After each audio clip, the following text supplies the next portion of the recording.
5G. This has become one of the hot topics over the internet. That almost all the smartphones that are coming out have some sort of 5G support. And if you're paying any attention, you might have also heard about 5G bands. So, what are these bands that every tech reviewer is talking about? Of course, if you search for 5G bands online, you can get a lot of videos on YouTube, but there is no single video focused on 5G bands in a smartphone. So, if you own a smartphone, I guess you do, or if you're someone looking for a 5G smartphone, keep watching this video, it will be interesting.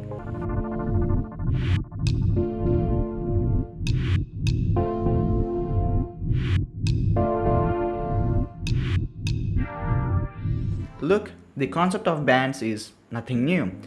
4G has bands, 3G has bands, and even 2G has bands. So, what are these bands and how do they work, especially with smartphones?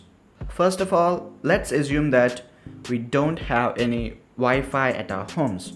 So, to use any internet or to make any calls, we need a signal in our smartphone. And all the signals we get are under certain frequencies. And bands operate in these frequencies to catch the required signal.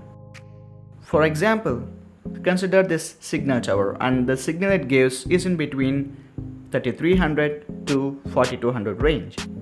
And you have a 5G smartphone with an 78 band which operates in between 3300 to 3800. So the band here is capable enough to catch the required signal as it operates within the frequency. And now you get 5G in your smartphone. But what if you don't have required bands?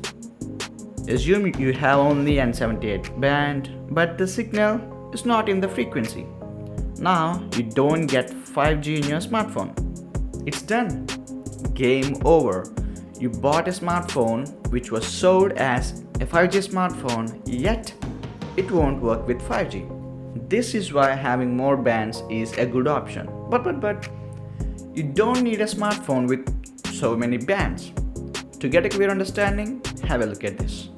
In 5G, frequency is divided into two groups: frequency range 1 and frequency range 2. First, let's talk about frequency range 2. This can also be called as millimeter wave, and frequencies are above 24 GHz, hence the name high bands.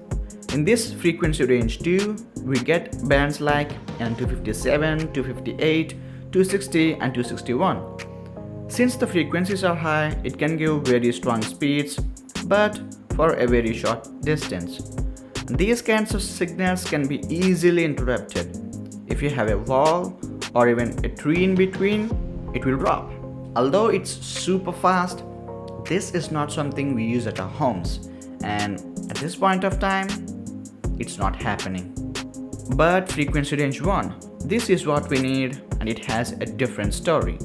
This is also known as sub 6, as the frequency of the bands is below 6 GHz, and this covers both low and mid bands. These are the important ones. So the mid bands can give faster internet speeds and cover some decent range. Practically, this is what we will be using at our homes, and these are considered as mid bands. If you observe them, almost all the bands from a 5G smartphone right now fall into this category. And finally, low bands. These can cover a lot of distance. Speeds won't be super fast, but faster than 4G.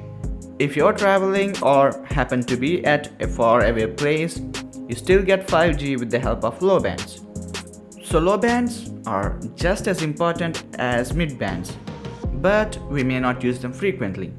And these include N5, 8, 12, 20, 28, 71, 82 and 83.